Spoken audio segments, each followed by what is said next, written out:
دیکھیں انسان جب فراغت کی وجہ سے ذہنی ایکٹیویٹیز چھوڑ دیتا ہے اور اپنے عارضی سکون کی خاطر تفریحات کو اپناتا ہے، موبائل اور انٹرنیٹ کی طرف جاتا ہے، تو وہ جب ایک ایسی حالت پہ پہنچ جاتا ہے کہ اب اسے سکون فقط اسی میں ملتا ہے، اگر وہ کوئی اور کام کرنا بھی چاہے اسے سکون نہیں ملتا۔ اور سب سے بڑی مشکل اسٹوڈنٹ اور طالب علم حضرات کے لیے پیدا ہوتی ہے کہ اب اگر وہ پڑھائی کی طرف جانا چاہیں، کچھ پڑھنا چاہیں، تو 10 سے 15 منٹ سے زیادہ وہ نہیں پڑھ پاتے، ان کا ذہن تھک جاتا ہے۔ وہ جیسے ہی خطاب اٹھائیں گے، پڑھنا چاہیں گے، ذہن تھک جائے گا، پھر وہ اپنے سکون کے لیے اسی اپنی عادت کی طرف واپس پلٹیں گے، موبائل کی طرف واپس پلٹیں گے۔ تو جو اہل بیت علیہ السلام نے اور قرآن مجید میں جو اس چیز کی طرف توجہ دلائی کہ آپ کس طریقے سے آپ یہاں سے نکل سکتے ہیں، تو قرآن مجید نے ایک اصول دیا کہ یا ایھا الذین آمنوا علیکم انفسکم، اے مومنو تمہاری اوپر ضروری ہے کہ تم اپنی دیکھ بھال کرو، اپنے بارے میں سوچو۔ تو سب سے پہلی چیز یہ ہے کہ انسان سوچنا شروع کرے اپنے بارے میں کہ میں یہ کیا کر رہا ہوں، کیوں کر رہا ہوں، میں کون ہوں، مجھے کہاں جانا ہے، میرا امام حسین علیہ السلام سے کیا تعلق ہے، کیا رشتہ ہے۔ سوچنا شروع کرے، جتنا اپنے بارے میں وہ سوچے گا، جتنا اپنے آپ کو وہ وقت دے گا، وہ اپنے آپ کو ڈسکور کرے گا۔ زندگی میں انسان ایک دفعہ پیدا ہوتا ہے، ماں کے پیٹ سے باہر آتا ہے تو وہ اس کا وجود پیدا ہو گیا ہے، اور دوسری اس کی پیدائش یہ ہے کہ انسان اپنے آپ کو ڈسکور کر لے کہ میں کون ہوں اور میرا کیا تعلق ہے اس دنیا میں، اور میرا کس سے رشتہ ہے، اور کیا میری اہمیت ہے، اور کیا میرا مرتبہ ہے، اور میں کتنا قیمتی انسان ہوں۔ اس کے بارے میں وہ سوچنا شروع کرے۔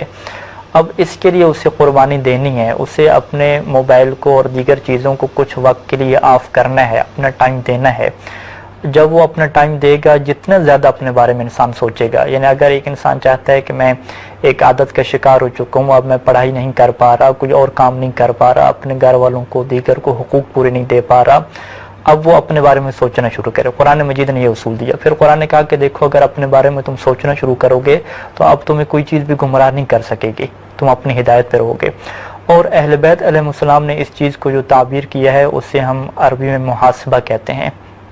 مولا امیر المومنین علیہ الصلوۃ والسلام یہ فرماتے تھے کہ لیس منا، وہ ہم میں سے نہیں ہے کہ من لم یحاسب نفسہ فی کل یوم، کہ جو ہر روز اپنے آپ کی ایک کلاس نہ لگائے، اپنے آپ کا محاسبہ نہ کرے، وہ ہم میں سے نہیں ہے۔ یعنی یہ جو فقرہ ہے امام علی علیہ السلام کا کہ ہم میں سے نہیں ہے، علماء جب اس فقرے کو پڑھتے ہیں تو وہ ان کے دل کی کیفیت بدل جاتی ہے۔ وہ یہ سوچتے ہیں کہ مولا امیر المومنین علیہ السلام اور مولا حسین علیہ السلام اگر کسی کو کہتے ہیں کہ تم ہم میں سے نہیں ہو، تمہارا تعلق ہم سے نہیں ہے، تو آپ خود سوچیں کہ کتنی تکلیف والا یہ جملہ ہے۔ اور وہ کون سا بندہ نہیں ہے امام حسین علیہ السلام سے اور مولا حسین علیہ السلام، مولا امیر علیہ السلام۔ یہ روایت جو میں نے تحقیق کی، تقریباً 4 معصومین سے ہماری یہ روایت وارد ہے، اور سب معصوم یہ فرماتے ہیں کہ دیکھو اس کا تعلق ہم سے نہیں ہے۔ کس کا تعلق ہم سے نہیں ہے؟ کہ من لم یحاسب نفسہ فی کل یوم، کہ جو ہر دن اپنے آپ کا محاسبہ نہیں کرتا۔ یعنی ہماری یہ ذمہ داری ہے کہ ہم دن کا کوئی ایسا ٹائم نکالیں کہ جس میں ہمارا تعلق نہ موبائل سے ہو، نہ انٹرنیٹ سے ہو، کچھ بھی نہ ہو، فقط ہم بیٹھ کے اپنے بارے میں سوچیں، اپنے بارے میں سوچیں کہ ہم نے کیا کیا، کیوں کیا اور کہاں جا رہے ہیں۔ پھر مولا فرماتے ہیں کہ اگر اس نے کوئی اچھا کام کیا ہے تو اللہ سے دعا مانگے کہ اس سے مزید اچھا کرنے کی توفیق دے، اور اگر اس نے برا کام کیا ہے تو پھر فوراً کہے اللہ سے معافی مانگے اور بہتری کی طرف آنے کی کہے دعا کرے۔ اور اس کا تعلق جو علماء یہ بیان کرتے ہیں، روایات میں بھی چیز کا اشارہ ملتا ہے کہ جب انسان پورے دن سے جو ہے وہ گزر چکے تو اپنی رات کا سونے سے قبل ایک ٹائم بنائے کہ جس ٹائم اس نے اپنے نفس کی اور اپنی کلاس لینی ہے، اور اس ٹائم پہ وہ سوچنا شروع کرے۔ ابھی مشکل کیا پیش آ گئی ہمارے سامنے کہ انسان جب بستر پہ جاتا ہے تو بستر میں بھی اس کے پاس موبائل ہوتا ہے۔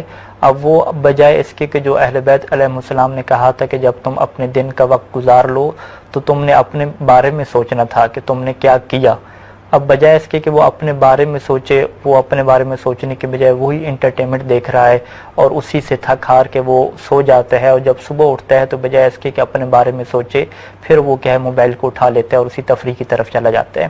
تو جو بنیادی نقطہ قرآن مجید نے اور امیر المومنین علیہ السلام نے بیان فرمایا کہ تمہیں اپنے بارے میں سوچنا ہے۔ اپنے بارے میں جب تک آپ سوچنا شروع نہیں کریں گے اس وقت تک تبدیلی کی کوئی توقع آپ نہیں کر سکتے. اور قرآن مجید نے تو واضح طور پہ کہا تھا کہ دیکھو اگر تم چاہتے ہو کہ ایک معاشرے میں اور قوم میں اصلاح اور تبدیلی آئے تو تم اپنی تبدیلی اپنے آپ سے شروع کرو گے. یعنی آج تک خدا نے اس قوم کی حالت نہیں بدلی کہ جو اپنے آپ کو انسان نہ بدلے. وہاں پہ بھی لفظ انفس کا لفظ ہے کہ اپنے آپ کو کیا ہے بدلنا شروع کرنے. اور مولا صادق علیہ السلام کی خوبصورت روایت ہے کہ مولا فرماتے تھے کہ دیکھو تم اپنے آپ کے ڈاکٹر ہو. جعلت طبیب نفسک، تمہیں اپنا ڈاکٹر بنا دیا گیا ہے، تمہیں بیماری بھی بتا دی گئی ہے، تمہیں آیت الصحہ کہ اب صحت کیسے ملنی ہے وہ تمہیں بتا دیا گیا ہے. اب یہ تمہاری ہمت ہے کہ تم اپنی خواہش اور نفس کے اوپر کس طریقے سے قیام کرتے ہو اور کس طریقے سے جو تمہارے نفس کے اندر ایک ہلچل مچی ہوئی ہے اور وہ تمہاری اوپر غالب آ چکا ہے تم کس طریقے سے قیام کرتے ہو. قیام تمہیں کرنا ہے، تم خود ڈاکٹر ہو. یہ نہ سوچو کہ مجھے کسی ڈاکٹر کے پاس یا ماہر نفسیات کے پاس جانا پڑے گا. سب چیزیں واضح ہیں. تمہیں ایک ٹائم ایسا نکالنا ہے اپنے لیے، اپنے بارے میں سوچنا ہے. اور پھر اس سوچنے کے بعد امام سجاد علیہ السلام جو ان کی دعاؤں کی کتاب ہے صحیفہ کاملہ، اس میں ایک دعا ہے تقریباً 11 نمبر دعا ہے کہ جس میں خاتمہ بالخیر کی دعا ہے. اس میں مولا یہ دعا کرتے ہیں کہ اے اللہ اگر میرے لیے کوئی فارغ وقت آ جائے تو میرے لیے ایسا کر دے کہ اس میں میں کوئی گناہ نہ کروں اور اس میں میرے لیے کوئی ٹینشن کا سبب نہ بنے کہ پھر جب وہ کرام کاتبین وہ فرشتے میرے نام اعمال کو لکھیں تو اس میں برائیوں. تو یہ دعا انسان سب سے زیادہ کرے. اور تیسری چیز مختصر کروں کہ انسان اپنے اللہ سے تعلق مضبوط کرے. قرآن مجید نے واضح طور پہ یہ کہا ہے کہ انسان کی جو نماز ہے، انسان کی نماز انسان کو برائی سے بچاتی ہے. اب جتنی زیادہ برائی ہوگی اتنی زیادہ ہمیں نماز کو مضبوط کرنا ہوگا.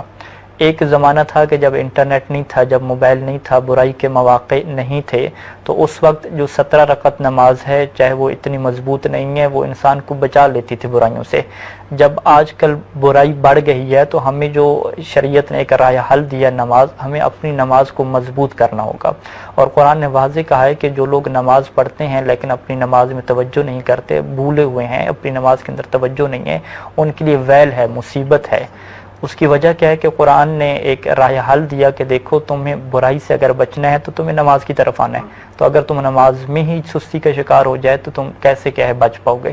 تو یہ راہ حل ہیں اہل بیت نے بیان کر دی ہیں اور ہماری ذمہ داری ہے کہ ہم اس کے اوپر عمل کریں.